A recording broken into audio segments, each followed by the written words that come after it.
আপনি যে মেয়েটার সাথে এতক্ষণ কথা কাটাকাটি করলেন, আপনি জানেন সে কে? কেন, কে সে? এই অফিসের বসের একমাত্র মেয়ে। বলেন কি? তাহলে তো মনে হয় চাকরিটার হলো না। দেখেন কি আছে কপালে। লোকটার কথা শুনে মনটা খারাপ হয়ে গেল। নিজেকে মারতে ইচ্ছে করছে। কি দরকার ছিল মেয়েটার সাথে কথা কাটাকাটি করার? একটু সরি বললেও তো সব ঠিক হয়ে যেত। এসব কথা ভাবতে ভাবতে বসের কেবিনের দিকে যেতে লাগলাম। কেবিনের সামনে গিয়ে ভয়ে ভয়ে দরজাটা খুলে বললাম, স্যার আমি কি ভিতরে আসতে পারি? আসুন। তারপর আমি ভিতরে গিয়ে দেখি স্যারের মেয়েও ভিতরে বসে আছে।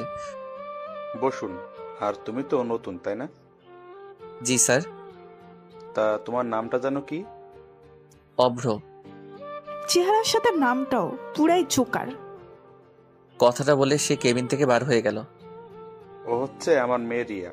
ওর কথাই কিছু মনে করো না বাবা। ও একটু এমনই। আসলে মা মরা মেয়েটা আমার আদর যত্নের কমতি রাখিনি, তাই কিছু বলি না। না স্যার, আমি কিছুই মনে করি নাই।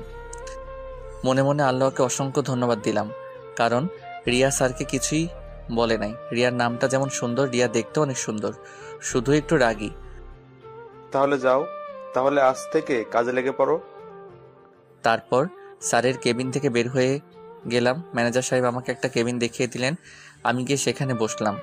এভাবে সময়টা খুব ভালোই কাটছিল। এর ভিতরে ম্যাচ চেঞ্জ করে এখন একটা ফ্ল্যাট বাসায় থাকি। একদিন স্যার আমাকে তার কেবিনে ডাকলেন। আমি কেবিনের দিকে যাচ্ছি আর ভাবছি হঠাৎ স্যার কি মনে করে ডাকলেন। এইসব কথাগুলো ভাবতে ভাবতে স্যারের কেবিনের সামনে চলে এসেছি। দরজার সামনে গিয়ে আমি বললাম, স্যার আসতে পারি? আরে অভ্র, আসো আসো, ভেতরে এসে বসো। ধন্যবাদ স্যার। আমাকে হঠাৎ করে ডাকলেন কেন স্যার? ও হ্যাঁ, এই নাও। আমার দিকে একটা কার্ড এগিয়ে দিয়ে, এটা কিসের কার্ড স্যার? এটা হচ্ছে আমার একমাত্র মেয়ে রিয়ার বিয়ের কার্ড। তাই অফিসের সবাইকে দাওয়াত দেওয়া হয়েছে, শুধু তুমি বাকি ছিলে। আমি কার্ডটা খুলে পড়তে লাগলাম। বিয়ের বাকি আর মাত্র 2 দিন। পড়া শেষ করে স্যারকে বিদায় জানিয়ে স্যারের কেবিন থেকে চলে আসি। তারপর নিজের কেবিনে এসে জয়কে ফোন দিলাম। রিং হচ্ছে তো হচ্ছে, ফোন রিসিভ করার কোনো কথাই নেই। হ্যালো। কিরে, ফোন ধরতে এত দেরি করলি কেন? একটু কাজে ব্যস্ত ছিলাম, এই আর কি। খুব কি ব্যস্ত নাকি? আরে না, বল তুই কেন ফোন দিলি? আজ বিকেলে একটু দেখা করিস। কেন রে, কিছু হয়েছে নাকি? না রে, তোর সাথে একটু কাজ আছে। আচ্ছা, তাহলে বিকেলে দেখা হচ্ছে। ওকে। বিকেলে জয়ের সাথে দেখা করতে গেলাম। কিরে, তোর আসতে এত দেরি হলো যে? আর বলিস না, রাস্তায় যে জ্যাম, তারপর আবার অফিস থেকে বের হতে একটু দেরি হয়ে গেছে। ও আচ্ছা, তাহলে বল তোর খবর কি? নতুন বাসায় যাওয়ার পর তো তোর সাথে দেখাই হয় না। এই তো চলছে কোনো রকম। ও শোন, তোকে যে জন্য ডেকেছি। বল শুনি। তোকে আমার সাথে এক জায়গায় যেতে হবে, তুই কিন্তু না বলতে পারবি না। তা না হয় যাওয়া যাবে, কিন্তু যাবিটা কোথায়? একটা বিয়েতে। কি, তুই আমাকে না জানিয়ে বিয়ে করছিস? আরে কি বলিস এসব? তোকে ছাড়া আমি এসব করব তুই ভাবলি কি করে? তাহলে কার বিয়েতে যাওয়ার কথা বলছিস? আরে স্যারের মেয়ের বিয়ে, তাই স্যার অফিসে সবাইকে দাওয়াত করছে। তা বিয়েটা কবে শুনি? এই তো 2 দিন পর। বুঝলাম। তা বিয়েতে কি উপহার দিবি, কিছু কি ভাবছিস? আরে সেই জন্যই তো তোকে আজ ডাকছি, না হলে তোকে বিয়ের দিন বলতাম। আচ্ছা, আমি ভেবে দেখি কি দেয়া যায়, আর তুইও ভাব কেমন। আচ্ছা, আজ তাহলে যাওয়া যাক। দেখতে দেখতে বিয়ের দিন চলে এলো। আমি আর জয় যথারীতিভাবে একটা ছোট উপহার নিয়ে বিয়ে বাড়িতে উপস্থিত হলাম। বাড়িটা অনেক সুন্দর করে সাজানো হয়েছে, কিন্তু আমরা যখন বাড়ির ভিতরে প্রবেশ করলাম তখন অনেকটা অবাক হলাম। আরে ভাই, অবাক না হয়ে কি কোনো উপায় আছে? একে তো বিয়ে বাড়ি, তারপরও চারপাশ কেমন নীরব হয়ে আছে। কিরে শালা, ভুল করে কোন বাড়িতে এসে পড়লাম নাকি? আমারও তো তাই মনে হচ্ছে। দাঁড়া, ঠিকানাটা আরেকবার ভালো করে দেখে নি। তাই দেখ তাড়াতাড়ি। না রে ভাই, ঠিকানা তো ঠিকই আছে। তাহলে মানুষজন সব কোথায়? চল একটু ভেতরে গিয়ে দেখি।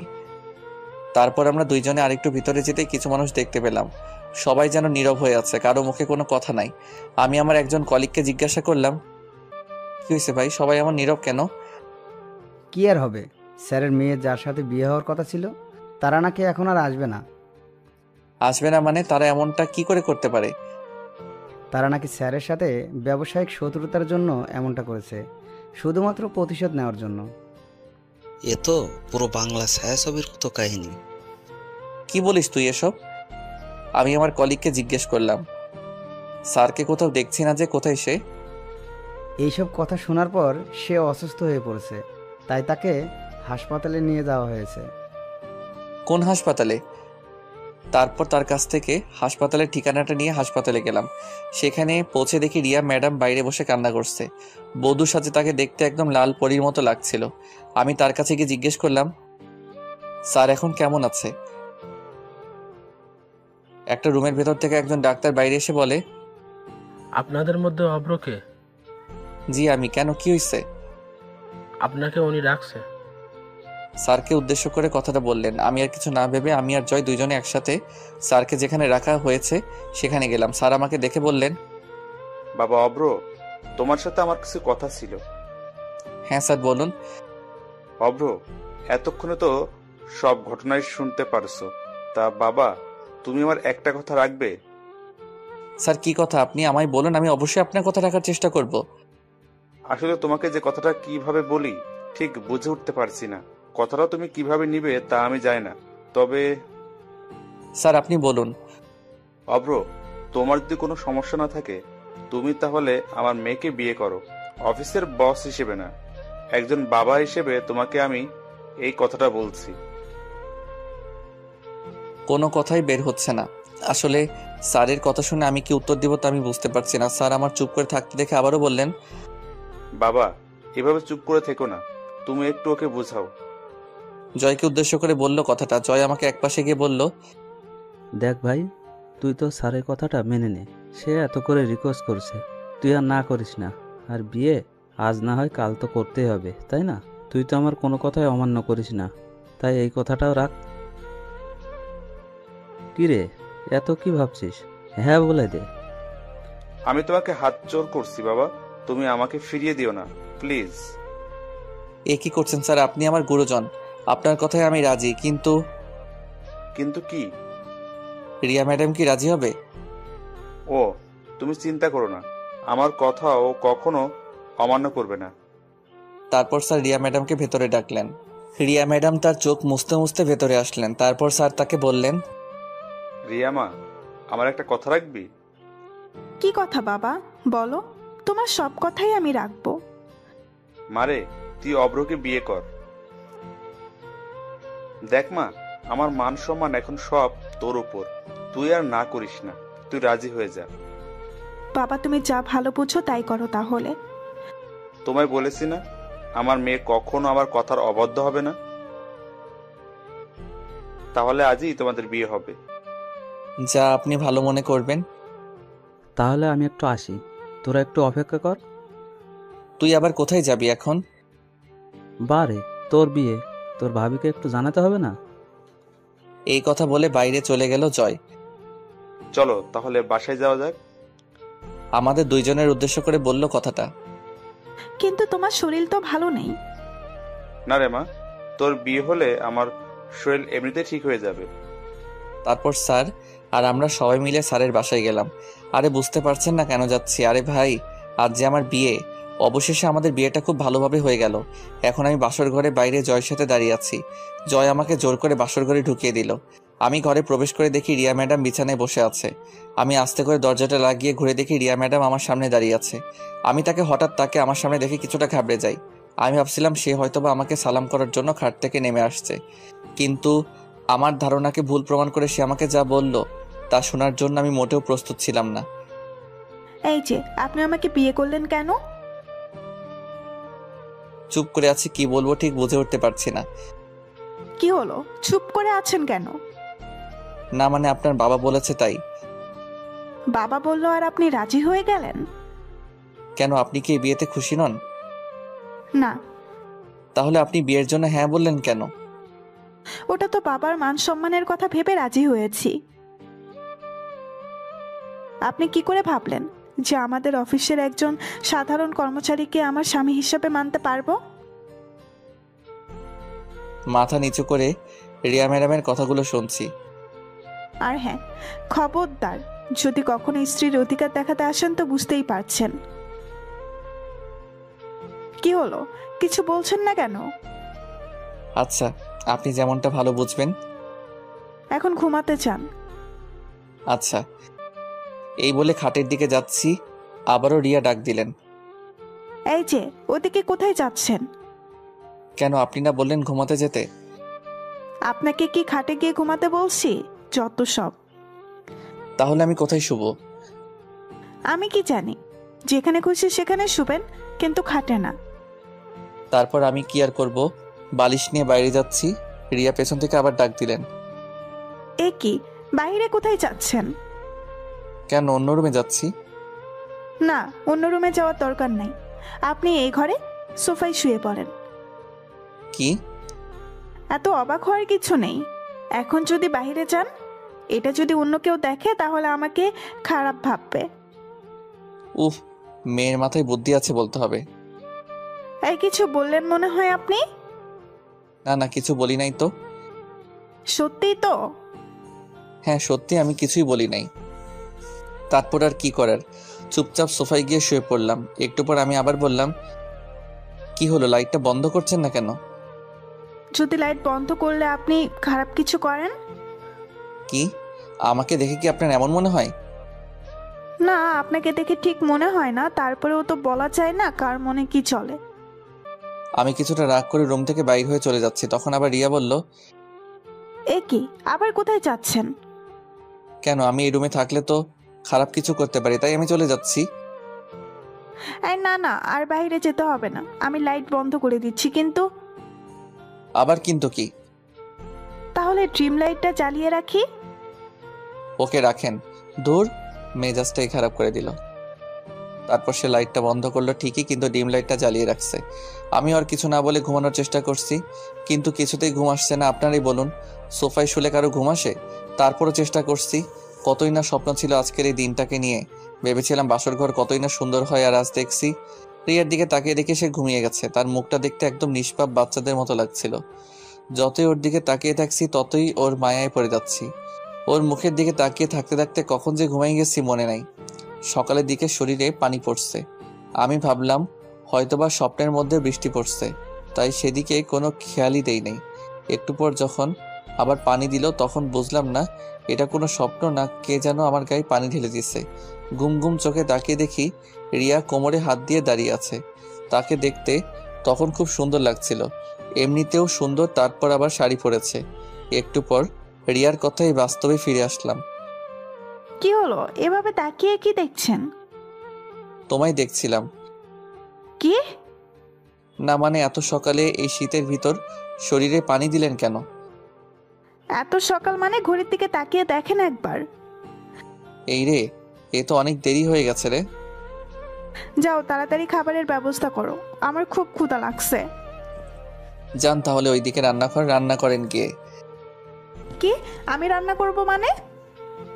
তাহলে কে রান্না করবে? আমি রান্না করতে পারি না, আপনি গিয়ে রান্না করেন তাড়াতাড়ি। কি, মেয়ে মানুষ হয়ে রান্না করতে পারেন না? দেখুন, এসব কথা শুনতে চাই না, যান গিয়ে রান্না করেন। এই ছিল কপালে?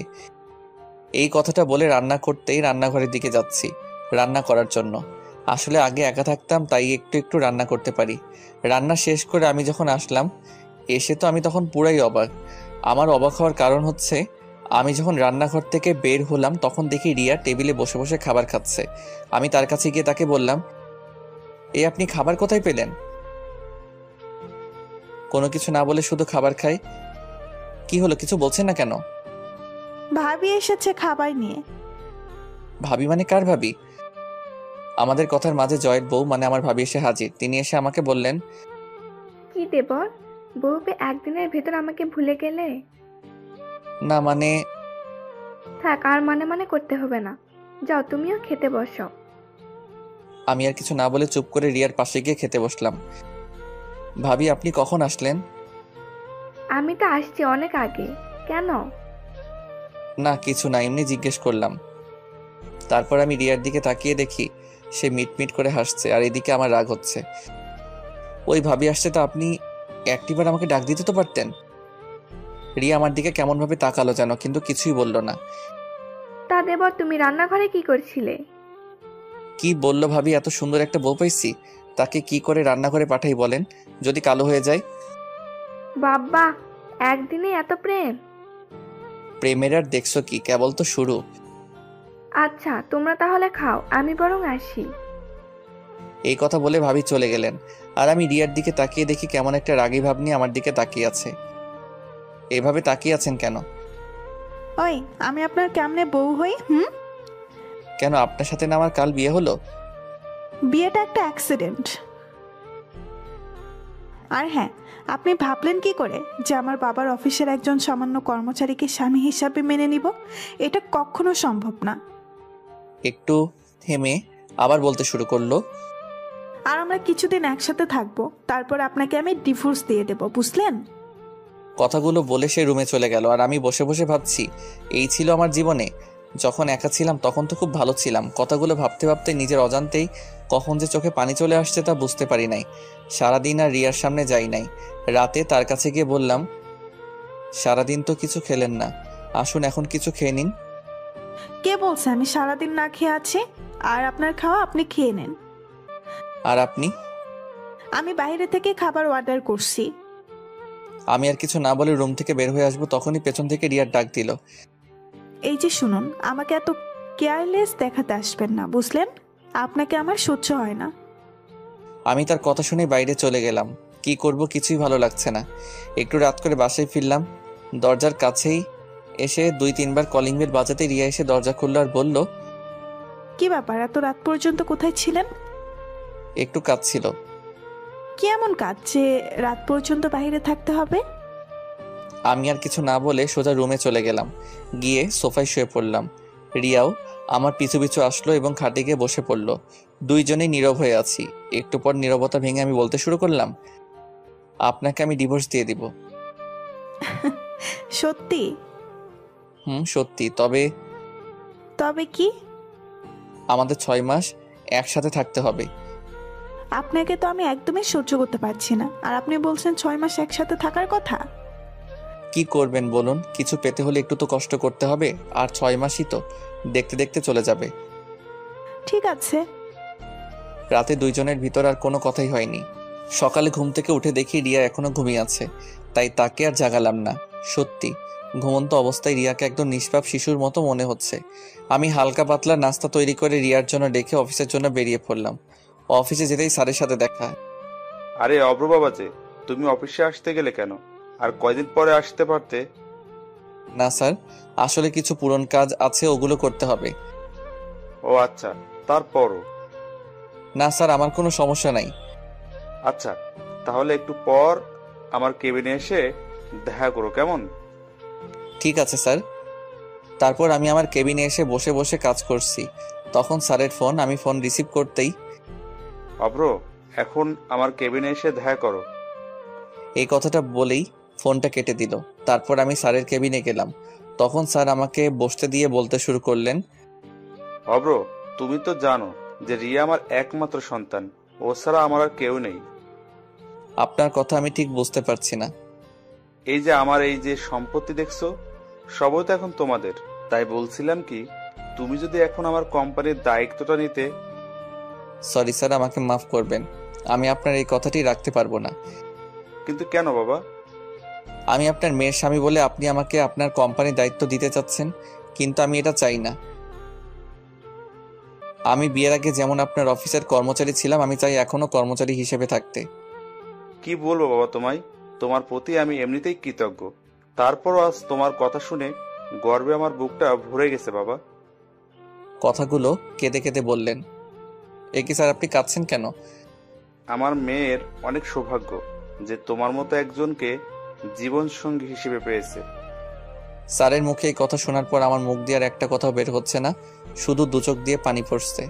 তারপর স্যারের কাছ থেকে বিদায় নিয়ে নিজের কেবিনে এসে বসে আছি, কিন্তু কাজে মন দিতেই পারছি না। তারপর অফিস ছুটি হলে বাসায় আসলাম। বাসায় এসে কলিং বেল বাজানোর কিছুক্ষণ পর এসে রিয়া দরজা খুলে দিয়ে চলে গেল। আমি ভেতরে প্রবেশ করার পর খাবার টেবিলের দিকে চোখ যেতেই মনটা খারাপ হয়ে গেল, কারণ আমি সকালে যে খাবার রিয়ার জন্য রেখে গেছিলাম সে খাবার এখনো সেখানে আছে। তার মানে রিয়া আমার বানানো খাবার খায়নি। এটা দেখে আমার মন আরো খারাপ হয়ে গেল। এর ভিতর জয়ের ফোন। আমি ফোন রিসিভ করতেই, হ্যালো। কিরে বন্ধু, বিয়ে করে আমাদের একদম ভুলে গেলি নাকি? কি যে বলিস তুই, তোকে কি কখনো ভুলতে পারি? বুঝি তো, নতুন বউ নিয়ে খুব সুখে আছো মনে হচ্ছে। সুখে আছি না ছাই, তোকে যদি বলতে পারতাম কেমন সুখে আছি তাহলে তুই বুঝতে পারতি। কিরে চুপ করে আছিস কেন? কই চুপ করে থাকলাম? আচ্ছা, যদি ফ্রি থাকিস তাহলে দেখা করি। হ্যাঁ রে, ফ্রি আছি। তাহলে চলে আয় সেই জায়গায়। আচ্ছা তুই অপেক্ষা কর। তারপর আমি বাসা থেকে বের হতে যাব, তখনই রিয়া আমাকে পেছন থেকে ডাক দিল। কোথায় যাও? কেন, কি হয়েছে? না কিছু হয়নি, কিন্তু তুমি রাত করে বাড়ি আসবে, এতে আমার ঘুমের অসুবিধা হয়। আপনাকে জেগে থাকতে হবে না, আপনি বরং ঘুমিয়ে থাকবেন। তাহলে দরজা খুলবে কে? আমার কাছে দরজার আলাদা চাবি আছে, আপনি দরজায় তালা দিয়ে শুয়ে থাকবেন, সমস্যা নাই। ঠিক আছে। জানি না তোমাকে কিভাবে এতদিন সহ্য করব। এই কথাটা বলে রিয়া চলে গেল, আর আমিও বাসা থেকে বের হয়ে জয়ের কাছে গেলাম। কিরে আসতে তো দেরি করলি কেন? এই একটু জ্যাম ছিল। ও আচ্ছা, তাহলে বল কেমন উপভোগ করছিস বিবাহিত জীবন? আরে বিবাহিত জীবন আর শুরু করলাম কোথায়, মাত্র তো 2 দিন হলো। তোর ভাগ্যটা অনেক ভালো, এত বড় লোকের মেয়ে তোর ঘরের বউ। বন্ধু, তার বলতে হবে না। মনের ভিতর কষ্ট রেখে মুখে একটা হাসি দিয়ে কথাটা বললাম। শোন, তোকে যে জন্য ডাকা হয়েছে। বল তাহলে। মানে আমাদের ভার্সিটির কিছু বন্ধু বান্ধব তোর বউকে দেখতে চাইছে। আমি বলেছি তোর কাছে শুনে তাদের জানাবো। জয়ের কথাটা শুনে চিন্তায় পড়ে গেলাম, কি করে রিয়াকে কথাটা বলি। সে তো কিছুতেই রাজি হতে চাইবে না, আর জয়কে বা না করি কিভাবে। কি হলো, চুপ করে আছিস কেন? কোনো সমস্যা? না, কোনো সমস্যা নাই। আমি বরং বাসায় গিয়ে তোকে ফোন করে জানাবো এই বিষয়ে। আচ্ছা ঠিক আছে। জয় আর আমি আরো কিছু কথা বলে যে যার বাসায় চলে আসলাম। বাসায় এসে দরজা খুলে ভেতরে প্রবেশ করলাম। রুমে গিয়ে দেখি রিয়া ঘুমিয়ে আছে। ঘুমিয়ে থাকা অবস্থায় তাকে দেখতে অনেক সুন্দর লাগছে। রাতে আর তাকে ঘুম থেকে ডাকলাম না, আমি সোফায় গিয়ে শুয়ে পড়লাম। সকালে ঘুম থেকে উঠে যথারীতিভাবে আমি রিয়ার জন্য নাস্তা বানিয়ে টেবিলে রেখে অফিসের উদ্দেশ্যে ঘর থেকে বের হয়ে আসি। রিয়া তখনও ঘুমিয়ে আছে। অফিসে এসে কাজ করছি আর মনের ভিতর শুধু একটা কথাই ঘুরপাক খাচ্ছে, কি করে রিয়াকে বলি যে আমার সকল বন্ধুরা তাকে দেখতে চাইছে। ও তো আমাকেই সহ্য করতে পারে না, আর আমার সাথে কথা বলার সময় এমনিতেই রেগে কথা বলে। অফিস ছুটির পর বাসায় এসে সোফায় বসে বসে ভাবছি, রিয়াকে কি এখন কথাটা বলবো? ধুর, যা আছে কপালে বলে দেই। আপনার সাথে একটা কথা ছিল। রিয়া টিভি দেখছিল, আমার কথা শুনে আমার দিকে মুখ ঘুরিয়ে বলল, আপনাকে তো আমার ভালোই লাগে না, আর কথা আর কি শুনবো। তারপরেও বলুন কি বলতে চান। না মানে আমার কিছু বন্ধুরা আপনাকে দেখতে চেয়েছে। কেন আমাকে দেখতে চেয়েছেন কেন? আপনি আমার বউ না, তাই দেখতে চাইছে।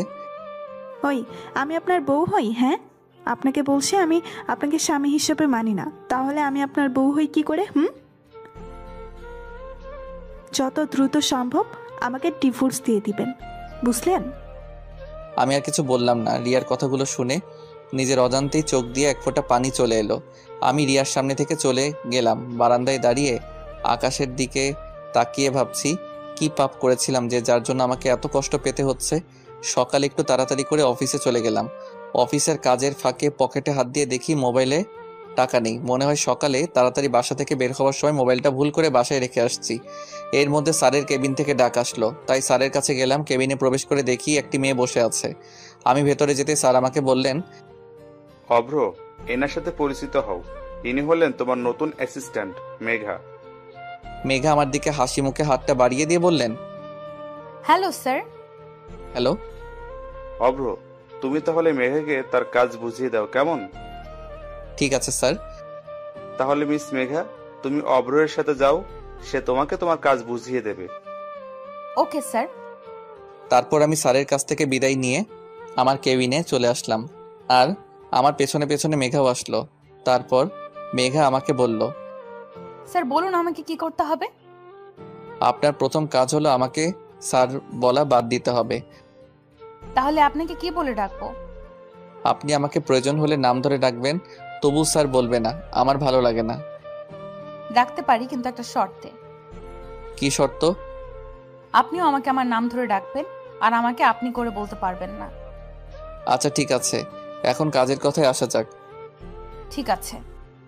ওই যে কেবিনটা দেখছেন, ওটা এখন থেকে আপনার কেবিন। বাহ, ভালো তো, আপনার পাশে থাকা যাবে। কি বললেন? না কিছু না। তাহলে এখন আপনি আপনার কাজে যান। আবার আপনি করে বলছেন? আচ্ছা সরি, কেমন? যাও, তুমি তোমার কাজে যাও। এবার হয়েছে? হ্যাঁ। তারপর আমি আমার কাজ করতে লাগলাম। অফিস ছুটি হলে আমি রিক্সার জন্য বাইরে দাঁড়িয়ে আছি। তখনই মেঘা আসলো। মেঘা এসে বলল, কি ব্যাপার, তুমি এখনো এখানে দাঁড়িয়ে কেন?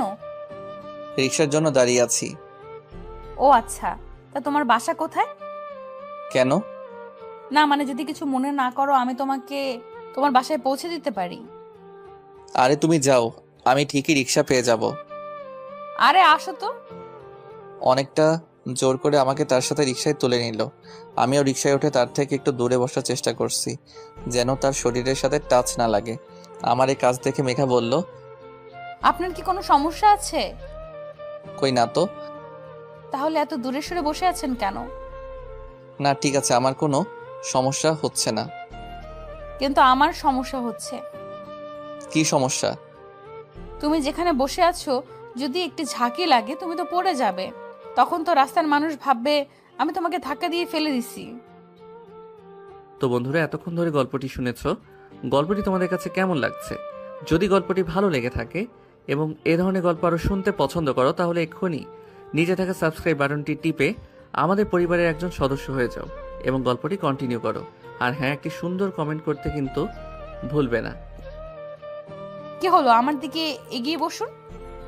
তারপর আর কি করার, বাধ্য হয়ে তার দিকে এগিয়ে বসা লাগলো। এই মামা, রিক্সা থামাও। কেন রিক্সা থামাতে বলছো? কারণ আমার বাসার কাছে চলে আসছি। ও আচ্ছা, তাহলে বাই, কাল আবার দেখা হবে। এই কথা বলে মেঘা চলে গেল আর আমি বাসার দিকে যাচ্ছি। বাসায় গিয়ে আমি যা দেখলাম তা দেখে তো আমি পুরাই অবাক। আপনারা হয়তোবা ভাবছেন আমি অবাক হলাম কেন, তাহলে শুনুন আপনাদের বলি। আমি বাসার ভিতর প্রবেশ করতে দেখে আমার সকল বন্ধুরা আমার বাসায় আসছে। এর মধ্যে জয় এসে বলে, কিরে, কেমন সারপ্রাইজ দিলাম? তোরা কখন আসলি? আমরা আসছি তো অনেক আগে। আমি মনে মনে ভাবছি, না জানি রিয়া কি করে, ও তো মনে হয় অনেক রেগে আছে। এখন এদের সামনে ওকে ম্যানেজ করি কিভাবে? আরে সকালে যখন ফোন দিলাম তখন তোর ফোন ভাবি রিসিভ করে, তারপর? এইটুকু বলে থেমে যাই আর আমি বাকি কথাটুকু শোনার জন্য আগ্রহ নিয়ে জিজ্ঞাসা করলাম, তারপর কি বল, আবার থামলি কেন? তারপর ভাবিকে সব খুলে বললাম যে আমাদের বন্ধুরা তাকে দেখতে চায়, আর ভাবিও আমাকে বলল চলে আসতে, তাই সবাইকে নিয়ে চলে আসলাম। জয়ের কথা শুনে আমি আমার কানকে বিশ্বাস করতে পারছি না যে রিয়া ওকে এই কথাগুলো বলেছে। একটু পর দেখলাম নাস্তা হাতে রিয়া আর ভাবি আসছে। রিয়াকে দেখে তো আমি অবাক, কারণ রিয়া আজ শাড়ি পরেছে, এতে তাকে আরো সুন্দর দেখা যাচ্ছে। আমি রিয়ার দিকে তাকিয়ে আছি, এমন সময় রিয়ার চোখে চোখ পড়তে সে আমার দিকে রাগীভাবে তাকালো আর আমি তখন মাথা নিচু করে নিলাম। বন্ধুরা সবাই চলে যাওয়ার পর আমি রিয়ার কাছে গিয়ে যে ওকে বললাম, রিয়া তোমাকে অসংখ্য ধন্যবাদ। হয়েছে, আর ধন্যবাদ দিতে হবে না, আমি সব বুঝতে পারছি। এগুলো সব আপনারই প্ল্যান। আমার প্ল্যান মানে? কি মনে করো তুমি আমি কিছু বুঝি না? বারে, আমি আবার কি করলাম বলবে তো? তুমি তো আজ ইচ্ছে করে মোবাইলটা বাসায় রেখে গেছো যাতে তোমার বন্ধু আমাকে ফোন দিয়ে এসব বলে, আর আমি রাজি হয়ে যাই। আর তুমি ভালো করেই জানতে আমি তোমাকে না বলতে পারবো না। বিশ্বাস করো, এসব কিছুই আমি জানি না, আর আমি সত্যি বলছি মোবাইলটা আমি ভুল করে রেখে গেছিলাম। হয়েছে, আমার সামনে আর ভালো সাজা লাগবে না, যত সব। কথাটা বলে রুমে চলে গেল।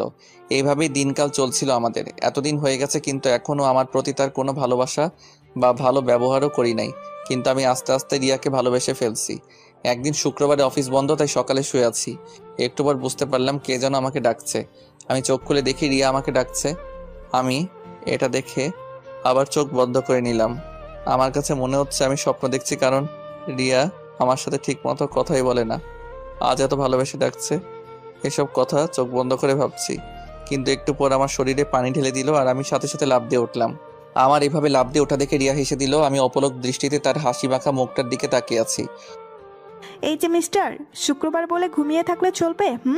যাও এখনই ফ্রেশ হয়ে এসো, আমি নাস্তা তৈরি করছি। ওর কথাগুলো যেন আমার বিশ্বাসই হচ্ছে না। কি হলো, এভাবে তাকিয়ে কি দেখছো? মনে হয় আমাকে আজই প্রথম দেখছো?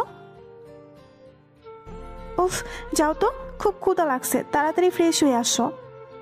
আমার দিকে তোয়ালেটা দিয়ে কথাটা বলে সে রান্নাঘরে চলে গেল। আমি ভাবছি আজ রিয়ার আবার কি হলো, নাকি আমি কোনো স্বপ্ন দেখছি? না, এটা তো কোনো স্বপ্ন না, যা ঘটছে সবই তো আমার সাথে ঘটছে। আমার তো বিশ্বাসই হচ্ছে না। তারপর আমি ফ্রেশ হয়ে বাইরে আসতে দেখি রিয়ার বাবা, মানে আমার স্যার, সোফায় বসে আছে। এবার আমি সবকিছু বুঝতে পারছি, কেন রিয়া আমার সাথে আজ কেন এত ভালো ব্যবহার করছে। তারপর সবাই বসে একসাথে নাস্তা করছি। এমন সময় স্যার বললেন, তা বাবা অব্র, তুমি সোফায় কেন শুয়েছিলে? কি বলবো স্যার, আপনি যদি সত্যিটা শুনেন তাহলে বুঝতেন আমি কেন সোফায় শুয়েছিলাম। কি হলো বাবা, চুপ করে আছো কেন? আমার চুপ করে থাকতে দেখে রিয়া বলল, বাবা, ও কি বলবে? আমি বলছি কেন ও সোফায় শুয়েছিল। না জানি এখন আবার কোন সত্যটা বলবে কে জানে। বাবা জানো, তোমার জামাই খুব খারাপ। কেন রে, ও আবার কি করলো? কি করেনি তাই বলো? আমি কাল রাতে বললাম আমাকে যেন আজ ঘুরতে নিয়ে যায়, কিন্তু ও কিছুতেই রাজি হলো না। তার এক কথা, আমাকে ঘুরতে নিয়ে যেতে পারবে না, তাই আমি তাকে শাস্তি হিসাবে সোফায় শুতে দিচ্ছি। হায় হায়, মাইয়া কয় কে, তো দেখি মিথ্যা বলায় পটু। আমি অবাক দৃষ্টিতে রিয়ার দিকে তাকিয়ে আছি। না অব্র, তুমি কিন্তু কাজটা একদম ঠিক করনি। না স্যার, আসলে না, আমি আর কিছুই শুনতে চাই না। আমি চাই তোমরা দুজনে আজ কোথাও থেকে ঘুরে আসো। ঠিক আছে। কি, এখনো রাজি হলে কেন? আমার দিকে তাকিয়ে একটা মুচকি হাসি দিয়ে কথাটা বলল, তাহলে তোমরা বরং আমার গাড়িটা নিয়ে যাও, কেমন? সরি স্যার, মাফ করবেন, আমি আপনার গাড়ি নিয়ে ঘুরতে যেতে পারবো না। কেন গাড়ি নিতে পারবে না? কারণ আমি চাই না যে আমার স্ত্রীকে তার বাবার টাকায় ঘোরাতে। আমার নিজের যতটুকু সামর্থ্য আছে তাই দিয়ে আমি তার সব ইচ্ছা পূরণ করার চেষ্টা করব। অব্র, তোমাকে যতই দেখছি ততই অবাক হচ্ছি আমি। বাবা, ও কিন্তু তোমাকে অপমান করছে। না রে মা, ও তো ঠিক কথাই বলেছে। না বাবা। পুরো কথা বলতে না দিয়ে স্যারের ফোন আসলো, তাই তিনি ফোনে কথা বলছেন। কথা বলা শেষ করে স্যার তাকে বললেন, আমি এখন যাই মা, একটু কাজ আছে। আসি বাবা অব্র, ভালো থেকো তোমরা। তারপর স্যার চলে গেলেন। আর রিয়া আমার কাছে এসে, তুমি আমার বাবাকে অপমান করলে কোন সাহসে? আমি তাকে কোনো অপমান করি নাই। তুমি তো বলবেই ছোট লোক কোথাকার, একটা গাড়ি কেনার ক্ষমতা নাই, আর তাছাড়া তুই কোনোদিন এই গাড়িতে উঠেছিস বলে মনে হয় না, আর তুই কিনা আমার বাবার মুখের উপরে না বলে দিলি। রিয়া, তুমি কিন্তু একটু বেশি বুঝছো। আমি কিন্তু তাকে কোনো অপমান করে কথাগুলো বলি নাই। তুই অপমানের কি বুঝিস? হ্যাঁ, তোর মা বাবাকে যদি কেউ বলতো তাহলে তুই বুঝতি অপমান কাকে বলে। রিয়া আমার, তুমি কিন্তু কিন্তু কি? ও, আমি তো ভুলেই গেছিলাম, তোর তো মা বাবারই ঠিক নাই। রিয়া, জোরে চিৎকার করে উঠে রিয়াকে চড় মারলাম। কি করবো, রাগটাকে আর কন্ট্রোল করতে পারলাম না। কি শুরু করছো? কিছু বলছি না বলে তখন থেকে বাজে কথা বলে যাচ্ছ। নিজেকে কি মনে করো? হ্যাঁ। দেখলাম রিয়ার কোনো কথাই বলছে না, তার দুই চোখ বেয়ে পানি পড়ছে এবং আর কিছু না বলে সোজা রুমে গিয়ে দরজা লাগিয়ে দিছে। তারপর আমিও তাকে কিছু না বলে বাইরে চলে গেলাম। তারপর যখন মাথা একটু ঠান্ডা হলো তখন ভাবতে লাগলাম রিয়া আবার খারাপ কিছু করে না বসে। তাই আমি তাড়াতাড়ি বাসায় গেলাম। বাসার ভেতরে ঢুকে দেখি রুমের দরজা বন্ধ এবং ভিতর থেকে কান্নার আওয়াজ শোনা যাচ্ছে। তার মানে রিয়া এখনো কান্না করছে। আমি দরজার শব্দ করলাম, সাথে সাথে কান্নার আওয়াজ থেমে গেল, কিন্তু দরজা খুলল না। বুঝতে পারলাম সে আমার প্রতি রাগ করে আছে। আমি কয়েকবার ডাকার একটু পর দরজা খোলার শব্দ শুনতে পেলাম। আমি রিয়ার দিকে তাকাতেই সে আবার খাটে গিয়ে শুয়ে পড়লো। তারপর আমি তার কাছে গিয়ে বললাম, আই এম সরি। আসলে তখন ওভাবে তোমার গায়ে হাত তোলা আমার একদম উচিত হয়নি। প্লিজ তুমি আমাকে মাফ করে দাও। তুমি কেন মাপ চাচ্ছ? মাপ তো আমার চাওয়া উচিত। আসলে ভুলটা তো আমার ছিল, তুমি বরং আমাকে মাফ করে দাও। প্লিজ তুমি মাফ চেও না। তারপরেও তুমি আমাকে মাফ করে দাও প্লিজ। আচ্ছা যাও, মাফ করে দিলাম। কিন্তু ম্যাম, আপনি কি আমায় মাফ করছেন? হ্যাঁ, করেছি। না, রিয়ার এই হাসি দেখে ওর প্রেমে পড়ে গেলাম। মেয়েটা হাসলে আসলে অনেক সুন্দর দেখা যায়। তারপর আমি ঘুমাতে গেলাম। শুয়ে শুয়ে ভাবছি রিয়া আমার সাথে এই প্রথম হেসে কথা বলল। এমন করে যদি প্রত্যেক দিন ও কথা বলতো, কিন্তু কি হবে, এভাবে হেসে কথা বলে আর তো কিছুদিন পর ওর সাথে আমার ডিভোর্স হয়ে যাবে। এই কথাটা ভেবেই মনটা খারাপ হয়ে গেল। সকালে ঘুম থেকে উঠে রিয়ার দিকে তাকিয়ে দেখি ওর মুখটা একদম লাল হয়ে আছে। কাল রাতের চরের দাগ এখন স্পষ্ট বোঝা যাচ্ছে। ওর মুখে দাগ দেখে নিজের প্রতি খুব রাগ হলো। ইচ্ছা করছে ওর মুখটা আলতো করে ছুঁয়ে দেই, কিন্তু তা করা যাবে না। যদি ওর মুখে হাত দেওয়ার সময়ও জেগে যায় তাহলে তো খুব রেগে যাবে।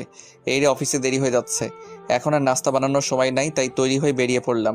আমি আমার কেবিনে বসে কাজ করছি, এমন সময় মেঘা এসে, আসতে পারি? আরে তোমরা আসার জন্য আবার পারমিশন লাগে নাকি, আসো। এরপর মেঘা ভিতরে এসে আমায় বলে, চলুন বাইরে যাই। এখন বাইরে? হ্যাঁ। না, আপনি যান, আমার কাজ আছে। তাহলে চলুন অফিসের ক্যান্টিন থেকে ঘুরে আসি। তা যাওয়া যায়, আমারও সকালে তাড়াতাড়ি কারণে নাস্তা করা হয় নাই। আমি জানি তো। তুমি কি করে জানো? আপনার মুখ দেখেই বোঝা যাচ্ছে। ও তাই নাকি? এত কথা না বলে চলো তো। তারপর আমি আর মেঘা দুইজনে নাস্তা করতে চলে গেলাম। নাস্তা করার এক পর্যায়ে মেঘা বলল, আচ্ছা অব্র, আমি দেখতে কেমন? কি হলো, বলছো না যে? কি বলবো? উফ, যা জানতে চাইছে তাই বলো। সত্যি কথা বলতে তুমি দেখতে খুবই সুন্দর। সত্যি? আরে হ্যাঁ। নাস্তা শেষে আমি আবার আমার কাজ করছি। অফিস ছুটি হওয়ার পর আমি সোজা আমার বাসায় চলে আসি। কলিং বেল দিতেই বরাবরের মতো রিয়া এসে দরজা খুলে দিয়ে চলে গেল। তারপর আমি ফ্রেশ হয়ে বাইরে বের হতেই রিয়া আমার দিকে অগ্নি দৃষ্টিতে তাকিয়ে আছে। আর তার এইভাবে তাকিয়ে থাকা দেখে আমি মনে মনে ভাবতে লাগলাম, আমি তো আজ এমন কোনো কাজ করি নাই যে রিয়া আমার প্রতি এভাবে রেগে থাকবে। তারপরও আমি ভয়ে ভয়ে জিজ্ঞাসা করলাম, ওভাবে আমার দিকে তাকিয়ে আছো কেন? কেন তাকিয়ে আছি তুমি বুঝতে পারছো না? না। বাসায় যে তুমি ছাড়া অন্য একজন মানুষ থাকে তুমি জানো না? অন্য কে থাকে আবার? কি, অন্য কেউ থাকে না? তাহলে আমি কে? বারে, তুমি অন্য একজন হবে কেন? এটা তো তোমারও বাসা, তাই না? তুমি তো আমাকে অন্য একজন মনে করো। আমি যে এই বাসাতে থাকি সেটাও তুমি ভুলে গেছো? কি বলছো এসব তুমি? ঠিকই তো বলছি। তাহলে তুমি আমার জন্য সকালে নাস্তা দিয়ে যাওনি কেন? তুমি জানো না আমি রান্না করতে পারি না?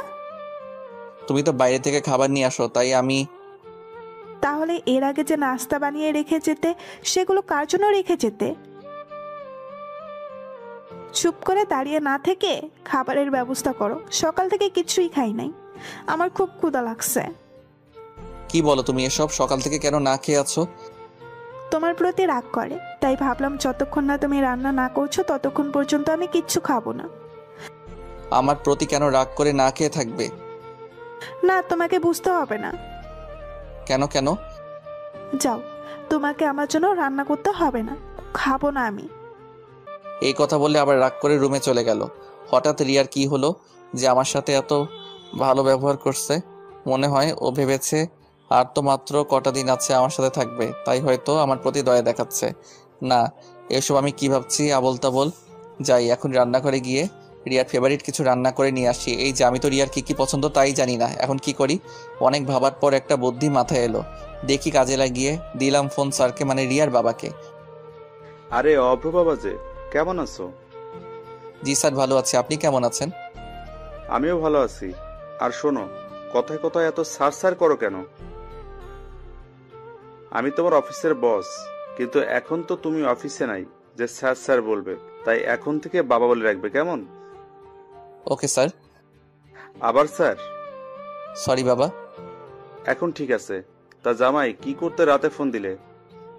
না মানে আপনার মেয়ে কি কি খেতে ভালোবাসে তা যদি একটু বলতেন। কেন, তুমি আবার আমার মেয়ের জন্য রান্না করবে নাকি? এই তো, এই আর কি। আচ্ছা বলছি, শোনো। তারপর স্যারের কাছ থেকে রিয়ার প্রিয় খাবারের নাম জেনে সেটা রান্না করতে লাগলাম। জানি না কতটুকু ভালো হবে। রান্না শেষ করে টেবিলে সবকিছু সাজিয়ে রেখে রিয়াকে ডাকতে গেলাম। রিয়া, রান্না শেষ করে তাড়াতাড়ি খেতে আসো। আমি খাবো না। প্লিজ রাগ করো না, এসো খাবার খেয়ে নাও। বললাম না আমি খাবো না। আর তুমি এখান থেকে যাও তো, বিরক্ত করো না। আচ্ছা ঠিক আছে, তোমাকে আর বিরক্ত করব না। এই কথা বলে যেই অন্যদিকে ঘুরবো তখনই দরজা খুলে রিয়া চলে আসলো। তারপর আমার সাথে কোনো কথা না বলে সোজা খাবার টেবিলে গিয়ে বসে পড়লো। আর আমি তাকে খাবার বেড়ে দিয়ে বললাম, এই নাও তোমার প্রিয় খাবার। ওয়াও, এটা যে আমার প্রিয় তুমি জানলে কি করে? সেটা জেনে কি করবে, তুমি বরং খেয়ে দেখো কেমন হয়েছে। তারপর রিয়া খাবার মুখে দিয়ে আমার দিকে রাগীভাবে তাকালো। এটা দেখে আমি বুঝতে পারলাম খাবার বেশি ভালো হয়নি। এই খাবার তুমি বানিয়েছো? হ্যাঁ। সত্যি বলছো তো? আমি জানি বেশি ভালো হয় নাই। এই কথাটা বলে মাথা নিচু করে আছি, তখনই রিয়া জোরে জোরে হাসি দিয়ে বলে, আরে বোকা, কে বলছে খারাপ হয়েছে? খাবারটা অনেক অনেক ভালো হয়েছে, মনে হচ্ছে পুরো রেস্টুরেন্ট থেকে আনা। সত্যি বলছো? একদম সত্যি বলছি, তুমি নিজেই খেয়ে দেখো। না, তুমি খাও, তারপর আমি খাবো। না, তা হবে না, আমরা একসাথে খাবো। তারপর আর কি করার, একসাথে খাওয়া শেষ করে ঘুমাতে গেলাম। ঘুম থেকে উঠে রিয়ার দিকে তাকিয়ে আসছি, কেন জানি না ওর দিকে তাকিয়ে থাকতে আমার খুব ভালো লাগছে। তারপর অফিসে চলে আসলাম। আজ একটু কাজ কম, তাই বিকালে ছুটি দিয়ে দিল। অফিস থেকে বের হতে মেঘা এসে বলে, আজ তো তাড়াতাড়ি ছুটি হয়ে গেল, চলুন কোথাও বসে চা বা কফি খাওয়া যাক। এই বিকালে মন্দ হয় না। তারপর আমি আর মেঘা একটা কফি শপে আসলাম। কফি শপে ভিতরে গিয়ে বসতে দেখি আমার সামনে টেবিলে রিয়া আর কিছু মেয়ে, মনে হয় রিয়ার বন্ধু হবে। তারপর মেঘা বলল, তোমার জন্য কি অর্ডার করব? যেটা তোমার ভালো লাগে সেটাই অর্ডার করো। আমি আর চোখে রিয়ার দিকে তাকিয়ে দেখি রিয়া বারবার আমার দিকে তাকাচ্ছে এবং আমার সাথে মেয়েটাকে তাকে দেখার চেষ্টা করছে, কিন্তু পারছে না, কারণ মেঘা মুখোমুখি হয়ে বসেছিল। কফি চলে এলো, আমি আর মেঘা কফি খাচ্ছি আর গল্প করছি। আমি এমনভাবে আছি যে আমি রিয়াকে দেখি নাই। আমি একবার রিয়ার চোখের দিকে তাকিয়ে দেখি সে পুরো রেগে গজগজ করছে। আমাদের কফি খাওয়া শেষ হলে আমরা চলে যাওয়ার জন্য বাইরে এলাম। আমি বুঝতে পারছি আমার পেছন পেছন রিয়াও আসছে। আমি সেটা দেখে মেঘাকে বললাম, মেঘা চলো ওদিকটাই যাই, ওখানে একটা সুন্দর পার্ক আছে। চলো তাহলে। তারপর দুইজনে একটা রিকশায় চড়ে রিয়ার সামনে দিয়ে চলে গেলাম। ঘোরা শেষ হলে রাতে বাসায় ফিরলাম। বাসায় এসে দেখি দরজাটা আগে থেকেই খোলা, তাই আমি ভেতরে প্রবেশ করি। একটু পর রিয়া আমার কাছে এসে বলে, কোথায় ছিলে এত সময়? কোথায় থাকবো, আবার অফিস ছিলাম।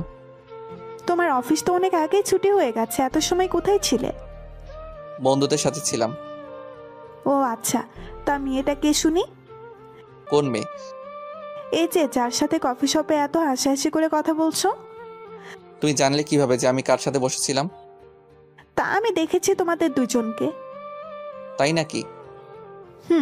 এখন বলো মেয়েটা কে? আমার ফ্রেন্ড বলতে পারো। তোমার ফ্রেন্ড হলে সেদিন আসলো না যে? এই তো কিছুদিন হলো ওর সাথে পরিচয়টা। ছি, তোমার লজ্জা করে না? ঘরে বউ থাকতে তুমি। ওয়েট, বউ মানে কি? তোমার কথা বলছো? তার কার কথা বলবো শুনি? তোমার সাথে তো আর কয়েকদিন পর ডিভোর্স হয়ে যাবে, আর তাছাড়া তুমি তো আমাকে দুই চোখে দেখতে পারো না। দেখলাম রিয়া আমার কথাগুলো শুনে কিছুটা চুপ হয়ে গেল, তারপর আবার বলল, ডিভোর্স তো এখনো হয়নি, যতদিন না হয় ততদিন তো আমিই তোমার বউ। কথাটা বলার সময় দেখলাম ওর চোখের কোণে পানি। তবে কি রিয়াও আমাকে ভালোবাসতে শুরু করেছে? কথাটা ভেবেই নিজের অজান্তে মুখে হাসি ফুটে উঠল। পরের দিন দুপুরে অফিসে বসে কাজের ব্যাপারে মেঘার সাথে কথা বলছি, এমন সময় দেখি রিয়া আসলো। ও ভেতরে এসে মেঘাকে দেখে আমার দিকে রাগী ভাব নিয়ে তাকিয়ে আছে। তারপর আমি মেঘাকে বললাম, তুমি এখন যাও, আমি তোমাকে পরে ডেকে নিব। মেঘা চলে যাওয়ার পর আমি রিয়াকে বললাম, তুমি হঠাৎ এখানে? কেন আসতে পারি না? না, তা পারবে না কেন? এটা তো তোমারই অফিস। আমি না আসলে হয়তো বা ভালোই হতো। কেন? এই যে তোমাদের কথা বলার সমস্যা করলাম। তা অবশ্যই ঠিক। কি বললে তুমি? ওই কিছু না তো। না, তুমি কিছু একটাও তো বলছো। আরে না, কিছুই বলি নাই। আমি দেখলাম রিয়ার হাতে টিফিন বাটি, তাই আমি তাকে বললাম, হাতে কি? ওটা আমার জন্য আনছো? এনেছিলাম একজনের জন্য, কিন্তু সে তো খুব ভালোই আছে। কথাটা বলে রিয়া চলে গেল। আমি পেছন থেকে এত ডাকার পরও শুনলো না, চলে গেল। তারপর আমি কেবিনে বসে আছি, এমন সময় মেঘা এসে বলে, অভ্র, মেয়েটা কে? কেন, তুমি জানো না?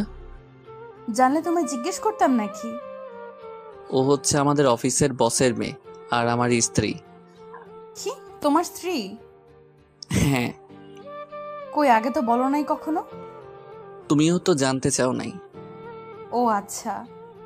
কি ব্যাপার, তোমার চোখে পানি কেন? কই পানি? বলে নিজের হাত দিয়ে চোখটা মুছলো। আমি দেখতে পাচ্ছি তোমার চোখে পানি। মনে হয় চোখে কিছু পড়েছে। কই দেখি তো। না, তোমাকে দেখতে হবে না। বলে সে চলে গেল। অফিস ছুটি হওয়ার পর কোথাও মেঘাকে দেখলাম না। তারপর আমি বাসায় চলে আসি। বাসায় এসে ফ্রেশ হয়ে রান্না করতে যাব, তখনই রিয়া এসে বলে, তোমাকে আজ রান্না করা লাগবে না। তাহলে রাতে খাবো কি? আজ আমি রান্না করছি। কি বলো তুমি? রান্না করা শিখলে কবে? রান্না করতে পারি না, তবে রান্না করার চেষ্টা করছি। সেগুলো কি খাওয়ার মতো হয়েছে? যাও, তোমাকে খাওয়া লাগবে না। আরে আরে, দেখো আবার রাগ করে। দাও, তাড়াতাড়ি খেতে দাও, খুব ক্ষুধা লাগছে। রিয়া মুখে হাসি নিয়ে খাবার বেড়ে দিল। আমি খাবার মুখে দিয়ে দেখি একটা খাবারেও লবণ হয়নি এবং খুব ঝাল হয়েছে। কেমন হয়েছে? খুব ভালো হয়েছে। তুমি এত ভালো রান্না করতে পারো, তাহলে আগে কেন রান্না করো নাই? সত্যি বলছো তুমি? হ্যাঁ। তারপর রিয়া নিজে খেতে বসলো। এই কি করছো তুমি? কেন আমি খাবো না? না, এগুলো তো আমার জন্য রান্না করছো, তাই আমি খাবো। বারে, প্রথমবার রান্না করলাম, খেয়ে দেখতে হবে না কেমন হয়েছে? তারপর আর কি করার, সে খেতে বসলো। খাবার প্রথমে মুখে দিতেই ফেলে দিয়ে পানি পানি বলে চিৎকার করতে লাগলো। আমি তাকে পানি ধরে দিলাম। তারপর সে পানি খেয়ে আমাকে বলল, এত বাজে হয়েছে, তুমি খাচ্ছ কি করে? ছি ছি। তুমি এত ভালোবেসে আমার জন্য প্রথমবার রান্না করছো, এটাই অনেক। রিয়া শুধু আমার মুখের দিকে তাকিয়ে বলল, না, তোমাকে এটা খেতে হবে না, আমি বাইরে থেকে খাবার অর্ডার করছি। না, অর্ডার করলে তোমার জন্য করো, আমি তো আজ এগুলিই খাবো। খাওয়া শেষ করে ঘুমাতে গেলাম। ঘুম থেকে উঠে ফ্রেশ হয়ে বাইরে আসার সাথে সাথে রিয়া আমার দিকে একটা কাগজে মোড়ানো খাম দিয়ে বলে, এটা নাও। কি এটা? আমি কি জানি, এটা একজন লোক এসে দিয়ে গেল, বললো তোমায় দিতে। আমি রিয়ার হাত থেকে খামটা নিয়ে পড়তে লাগলাম। পড়া শেষ হতেই রিয়া আমাকে বলল, কি এটা? এতে কি আছে? ওই যে তুমি যা চেয়েছিলে তাই। মানে কি? এটা ডিভোর্স পেপার, উকিল সাহেব পাঠিয়েছে। এখন এটাতে দুইজনে সাইন করে দিলে তুমি মুক্ত হয়ে যাবে। কথাটা শুনে রিয়ার মুখটা ফ্যাকাশে হয়ে গেল।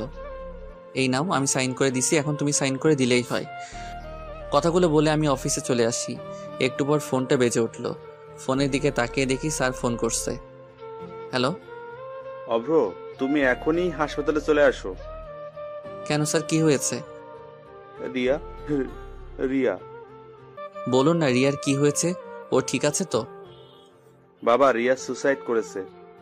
কথাটা শুনে আমার পায়ের নিচ থেকে যেন মাটি সরে গেল। তাই আর এক মুহূর্ত দেরি না করে তাড়াতাড়ি বেরিয়ে পড়লাম হাসপাতালের উদ্দেশ্যে। হাসপাতালে গিয়ে স্যারকে বললাম, স্যার রিয়া কোথায়?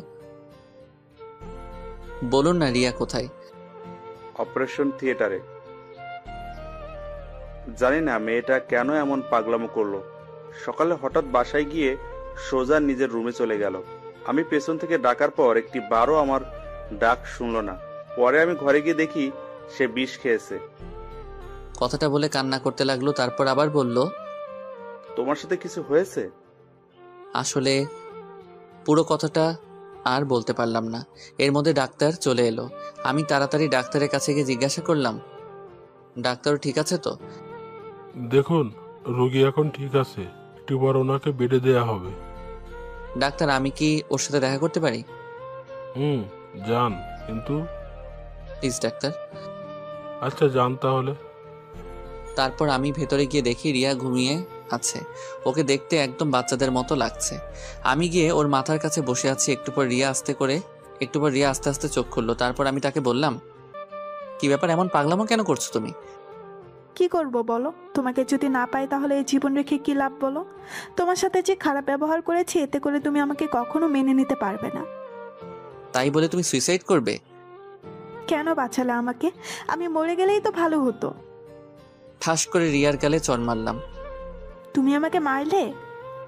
মেরেছি, বেশ করেছি। আমার বউকে আমি মারছি, আর একবার যদি মরার কথা মুখে আনো তাহলে আবার মারবো বলে দিলাম।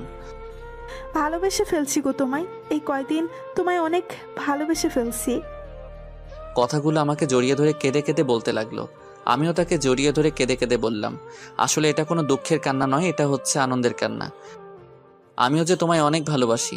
যেদিন তোমায় প্রথম দেখেছি সেদিন থেকে তোমায় ভালোবেসে ফেলছি। তাহলে ডিভোর্স পেপারে সই করলে কেন? ওটা তো ডিভোর্স পেপার ছিল না। তাহলে? তুমি ভুলে গেছো আজ তোমার জন্মদিন। ওটাতে তোমার জন্মদিনের শুভেচ্ছা কার্ড ছিল, আর তুমি সেটাকে ডিভোর্স পেপার ভেবে সুইসাইড করতে গেছো। তবে রে দুষ্টু, দেখাচ্ছি তোমায় মজা। আরে আরে কি করো, ডাক্তার তোমাকে নড়তে বারণ করছে। তারপর আমি রিয়াকে জড়িয়ে ধরে কপালে ভালোবাসার স্পর্শ এঁকে দিলাম। এর মধ্যে স্যার এসে, আমি কি আসতে পারি? না, এখন কারো আসা যাবে না। আমায় জড়িয়ে ধরে কথাগুলো বলল। এই পাগলি, কি করো, ছাড়ো বলছি। স্যার দেখছে তো। দেখলে দেখুক, আমার স্বামীকে আমি জড়িয়ে ধরছি। ওকে, থাকো তোমরা। 2 দিন পর রিয়াকে নিয়ে বাসায় ফিরলাম। রাতে রিয়াকে বললাম, আমি কি সোফায় শুবো? কি বলো তুমি? সোফায় শুতে চাও? এখনো দাঁড়াও তাহলে। এই বলে আমাকে দৌড়ানি দিল। আমি দৌড় দিয়ে খাটে শুয়ে পড়লাম। রিয়াও আমার বুকে এসে শুয়ে পড়লো। তারপর আমি বললাম, আচ্ছা আমাদের তো বাসরাত হয়নি, চলো না আজ আমরা বাসরাত উদযাপন করি। যাও দুষ্টু কোথাকার। এই বলে লজ্জায় তার মুখটা আমার বুকে সাথে চেপে ধরলো। তারপর আমরা 2 জন মিলে হারিয়ে গেলাম ভালোবাসার অতলে।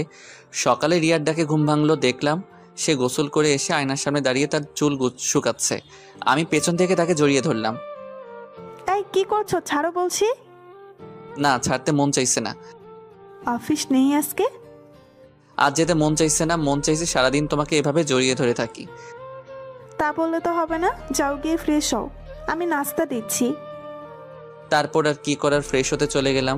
ফ্রেশ হয়ে এসে নাস্তা করে অফিসে যাওয়ার জন্য বের হতেই রিয়া বলল, এই শোনো, আজ একটু তাড়াতাড়ি ফিরবে কেমন?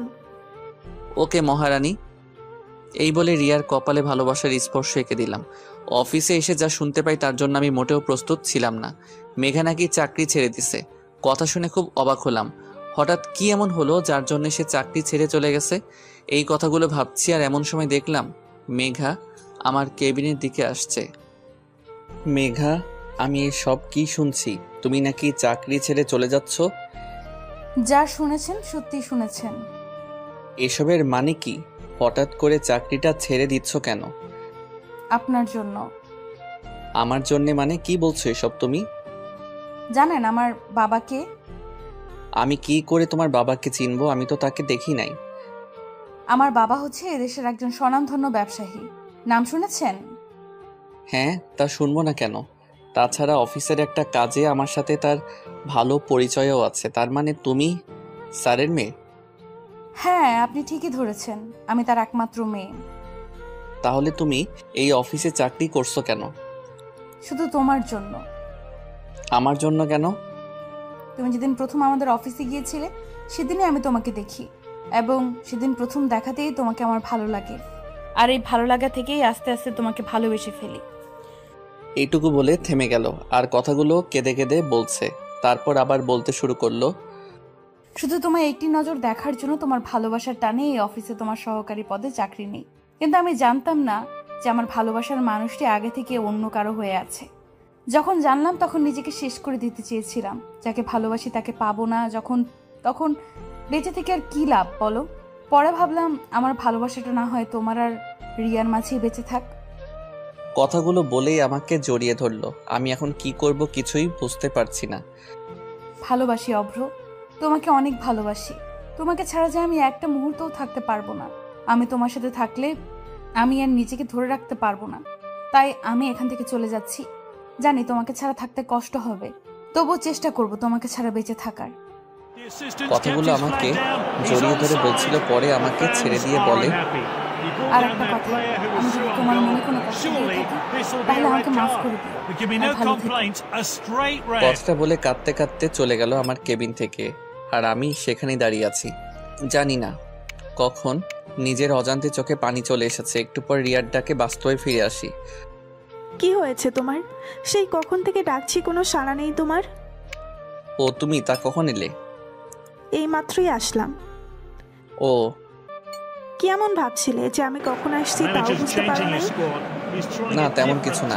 তা তুমি হঠাৎ কি মনে করে অফিসে আসলে যে? আমার আসতে পারো নাকি?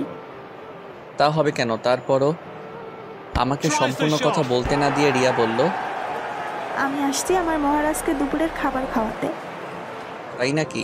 তাহলে তাড়াতাড়ি করো, খুব ক্ষুধা লাগছে। আমি নিজের হাতে তোমার জন্য তৈরি করছি।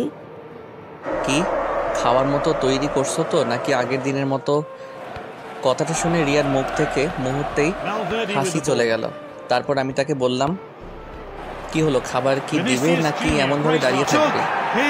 তারপর রিয়া আস্তে আস্তে আমাকে খাবারগুলো দিল, আর আমার মুখের দিকে কেমন হয়েছে তা জানার জন্য আগ্রহ নিয়ে তাকিয়ে আছে। আমি খাবারটা মুখে দিয়ে দেখলাম, না, আজ খাবারটা অনেক ভালো হয়েছে, যা আপনাদের লিখে বোঝাতে পারবো না। তারপর আমার মনের মাঝে একটু দুষ্টামি করার কথা মাথায় আসলো, তাই আমি রিয়াকে বললাম, এটা কি রান্না করছো তুমি?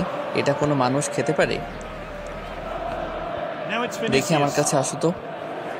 আমার কাছে আসতেই রিয়ার গালে একটা কিস করলাম। এটা কি হলো? কেন, তুমি বুঝতে পারো নাই? তুমি আমাকে কিস করলে কেন?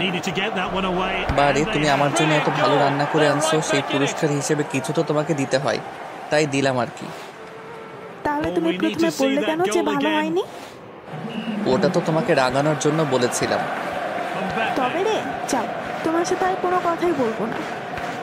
এই রে, মনে হয় বউটা আমার অভিমান করছে। এখন কি করি?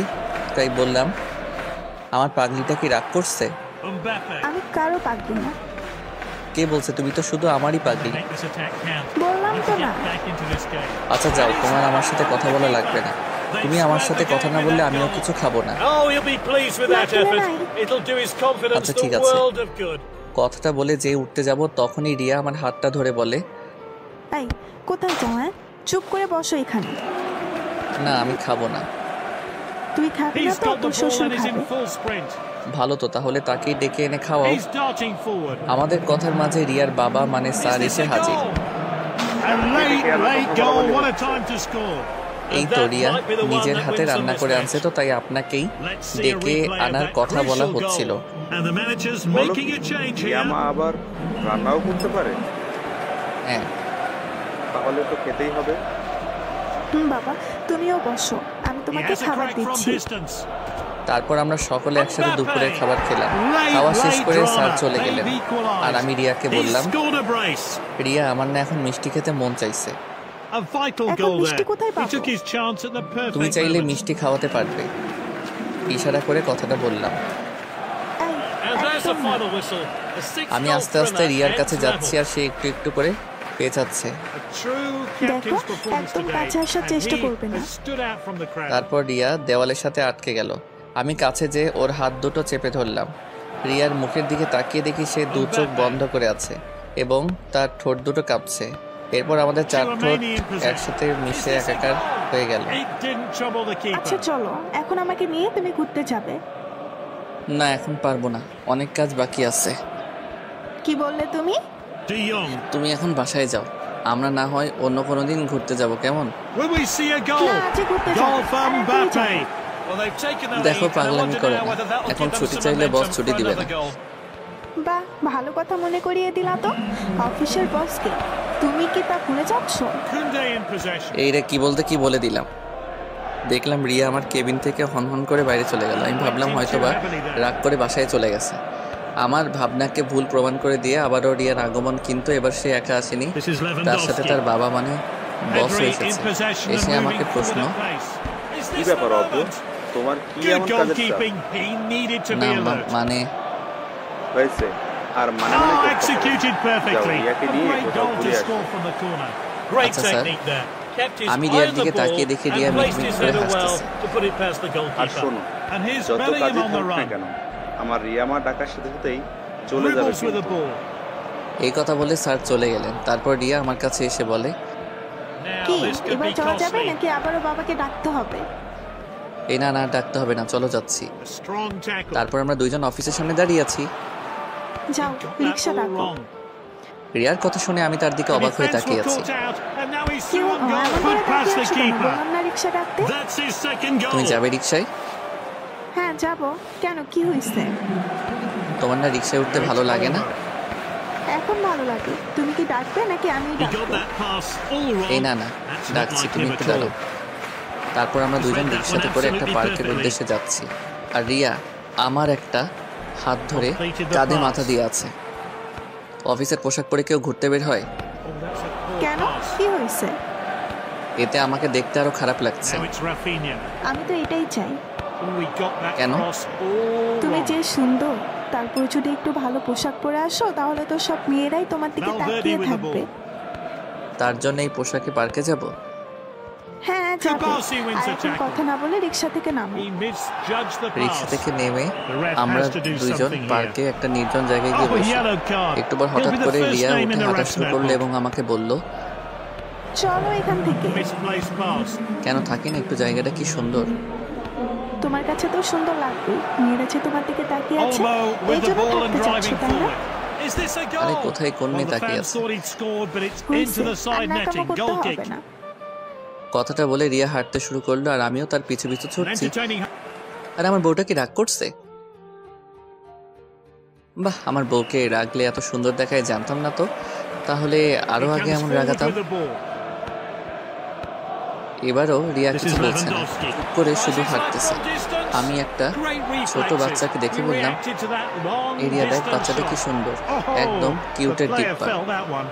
এবার রিয়া দাঁড়ালো, তারপর সেই বাচ্চাটার দিকে তাকিয়ে বলে, সত্যি তোমার বাচ্চা ভালো লাগে? অনেক ভালো লাগে। আমাদেরও এমন একটা কিউট বাচ্চা হবে, তাকে নিয়ে আমরাও এমনভাবে ঘুরতে বের হবো, কতই না মজা হবে, তাই না? রিয়ার দিকে তাকিয়ে দেখে সে লজ্জায় পেয়েছে। তারপর ডিনার করে রাতে বাসায় ফিরলাম। কিছুদিন পর, কোথায় আবার? অফিসে। এখনই বাসায় আসো তাড়াতাড়ি, খুবই আর্জেন্ট। কেন, কি হয়েছে? উফ, এত কথা বলো কেন তুমি? আসতে বলছি, আসো। আচ্ছা, আসতেছি। তারপর আমি তাড়াতাড়ি করে বাসায় গেলাম। খুব টেনশন হচ্ছে, কোনো সমস্যা হলো নাকি, আবার কেন এত আর্জেন্ট বাসায় আসতে বললো। বাসায় পৌঁছে দেখি দরজাটা খোলাই আছে। এটা দেখে তো টেনশন আরো বেড়ে গেল। বাসার ভিতরে ঢুকে রিয়াকে খুঁজতে লাগলাম, কিন্তু কোথাও পেলাম না। অনেক খোঁজার পর পাগলিটাকে ছাদের এক কোণে পেলাম। এরপর আমাকে এত আর্জেন্ট আসতে বলে, তুমি এখানে লুকিয়ে আছো? কি হলো, কিছু বলছো না কেন? বলছি আগে চোখ বন্ধ করো। কি এমন কথা বলবে যে চোখ বন্ধ করা লাগবে? আহা করো না, তাহলে আমার কথাটা বলতে লজ্জা করে। আচ্ছা এই নাও, চোখ বন্ধ করলাম, এবার তো বলো। তারপর রিয়া আমাকে জড়িয়ে ধরে আমার কানের কাছে মুখ এনে বলে, তুমি বাবা হতে চাচ্ছ। কি এত খুশির একটা খবর তুমি আমাকে দেরি করে দিলে? যা, আমার লজ্জা করে না বুঝি। তারপর আমি রিয়াকে কোলে করে নিয়ে সারা ছাদ হাঁটছি। এই ছাড়ো, ঘরে যাবো তো। না না, এখন আর ছাড়বো না। তারপর রিয়াকে কোলে নিয়ে ছাদ থেকে ঘরে নিয়ে আসলাম। শোনো, আজ থেকে তুমি আর কোনো কাজ করবে না। আমি কাজ না করলে কি করবে শুনি? কেন, আমি করব? তাই বুঝি? তাই। ওরে আমার জামাইটা রে, সে নাকি সব কাজ করবে। 5 বছর পর একটা পার্কে আমি আর আমার 5 বছরের মেয়ে নীলাকে নিয়ে বসে আছি। বাবা, আমার মামুনিটা আইসক্রিম খাবে, আমি এক্ষুনি এনে দিচ্ছি। তাহলে তুমি এখানে বসো কেমন? আমি এই যাব আর আসবো। তারপর আমি আইসক্রিম নিয়ে আসছি। দূর থেকে দেখি নীলার পাশে কে যেন বসে আছে, চেহারা ঠিক বোঝা যাচ্ছে না। আমি কাছে আসতে বড় ধরনের একটা শক খেলাম। এ দেখি মেঘা। মেঘাও আমাকে দেখে অবাক হলো। কেমন আছো? ভালো, তুমি কেমন আছো? এই তো আছি কোনো রকম। এটা তোমার মেয়ে নাকি? হ্যাঁ। তোমার মেয়ে দেখতে একদম তোমার মতোই হয়েছে। কি নাম তোমার?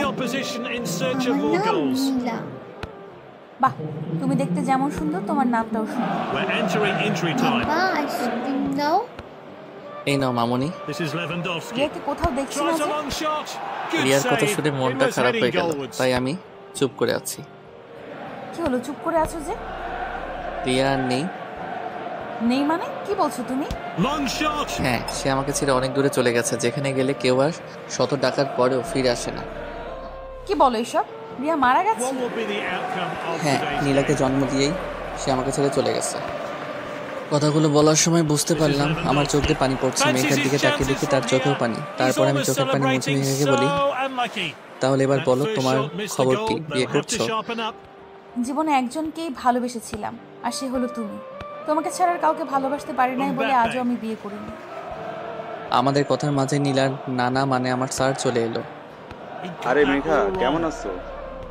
জি স্যার, ভালো আছি। তাহলে মেঘা, একদিন আসো আমাদের বাসায়। আন্টি প্লিজ আসবেন। তুমি যখন বলছো তাহলে তো আসবোই। নীলাকে কোলে নিয়ে কথাটা বলল। তারপর আমরা মেঘাকে বিদায় দিয়ে বাসায় চলে আসলাম। এখন আর স্যারকে অফিসে যেতে দেই না, কারণ রিয়া মারা যাওয়ার আগে বলে গেছিল আমি যেন তার বাবাকে নিজের বাবা মনে করি, আর অফিসের সব দায়িত্ব আমি নেই। একদিন বাসায় বসে অফিসের কিছু কাজ করছি, এমন সময় দেখি মেঘা এসেছে। ভেতরে আসতে পারি? আরে তোমার ভেতরে আসতে আবার বলা লাগে নাকি? চলে এসো। তারপর মেঘা ভেতরে এসে আমার সামনে বসলো, আর আমি আমার মতো কাজে ব্যস্ত। এটা দেখে মেঘা বলে, নীলা কোথায়? উপরে, মনে হয় তার নানার সাথে আছে। তারপর মেঘা উপরে চলে গেল। আমি কি নানা নাতির খেলার মাঝে আসতে পারি? আরে মেঘা, কখন এলে? এই তো কিছুক্ষণ আগে। আন্টি তুমি আসো আমাদের সাথে খেলতে। মেঘার হাত ধরে টানতে টানতে ভেতরে নিয়ে গেল। হ্যাঁ, চলো। আচ্ছা নানা ভাই, তুমি এখন একটু বাবার কাছে যাও, তোমার নীলা আন্টির সাথে আমার একটু কথা আছে। আচ্ছা, তাহলে তোমরা কথা বলো। মেঘা মা, তোমার সাথে আমার কিছু কথা ছিল যা আমি এখনো অব্রকে বলি নাই। জি স্যার, বলুন। জানো মা, রিয়া যেদিন জানতে পারে সে মা হতে চলেছে, সেদিন জীবনের সবচেয়ে বেশি খুশি হতে আমি তাকে দেখেছি। অব্রকে কিছুদিন কাজের জন্য বাইরে যেতে হয়েছে, তাই রিয়াকে আমার বাসায় রেখে আসে। এটুকু বলে থেমে যায়, তারপর আবার বলতে শুরু করে।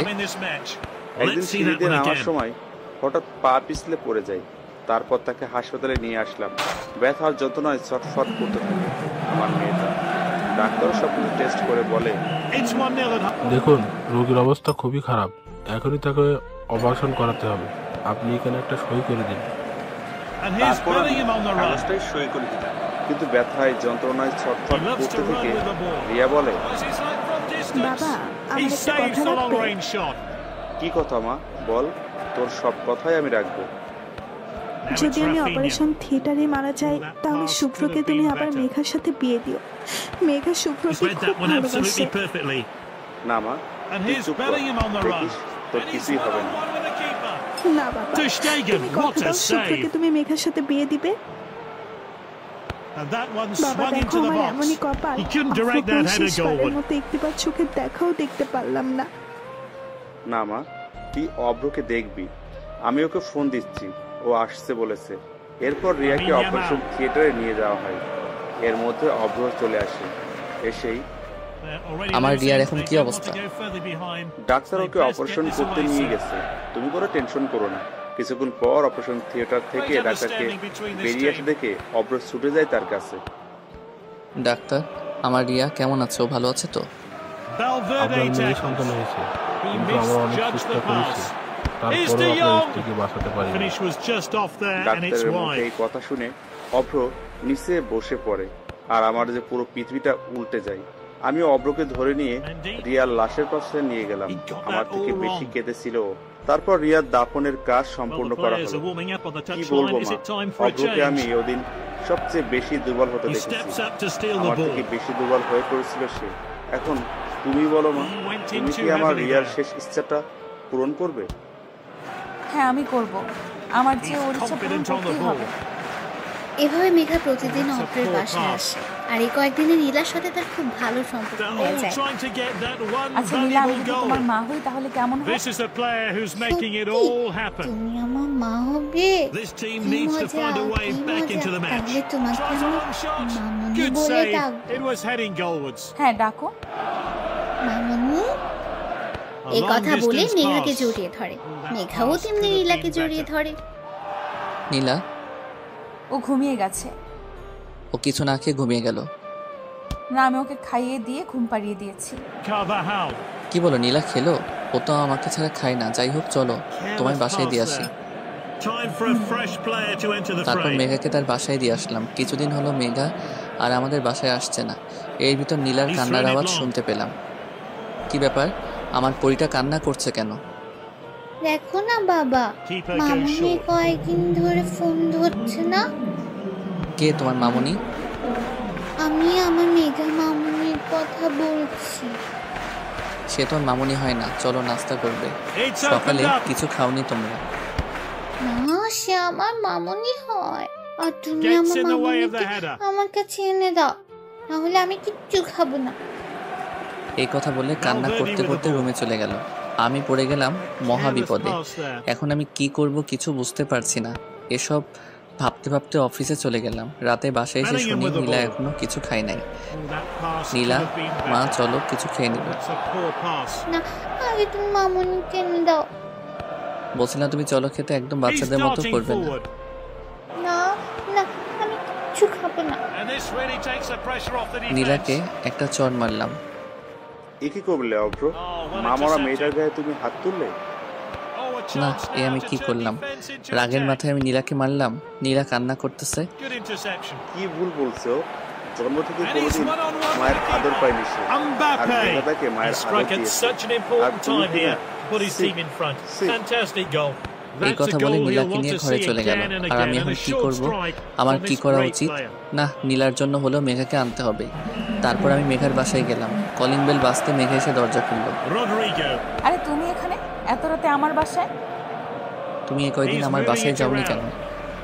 বাবা আমার বিয়ে ঠিক করেছে, তাই আর বাসা থেকে বের হইনি। মিথ্যে কথা বলছে, কারণ এটা তাকে আগেই সব বলে গেছে। অপরের যাওয়ার কথা, এটা তাদের দুজনের প্ল্যান করা। তোমার বিয়ে, আর তুমি বিয়েতে রাজি হয়ে গেলে? আর কতদিন এভাবে থাকা যায় বলো? ও আচ্ছা, বলে চলে আসতে গিয়ে আবার মেঘাকে বললাম, তোমার সাথে আমার কিছু কথা আছে।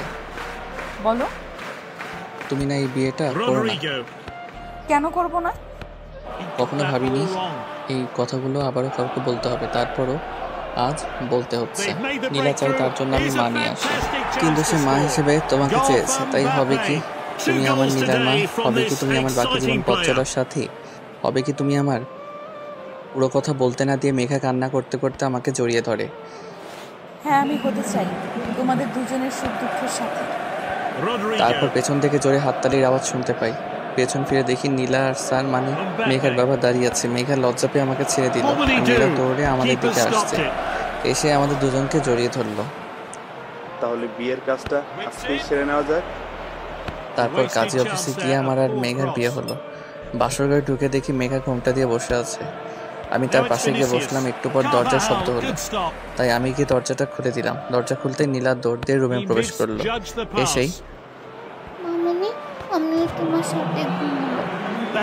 হ্যাঁ মা, তুমি আজ আমাদের সাথে ঘুমাবে। তুমি পাশে ঘুমাও, আমি তোমাদের মাঝখানে ঘুমাবো। ওকে আমার প্রিন্সেস। তারপর আমার আর মেঘার মাঝে সে পর নীলা। এভাবে খুব ভালোভাবে চলছে আমাদের সংসার। He's shown a bit too much to the opposition there.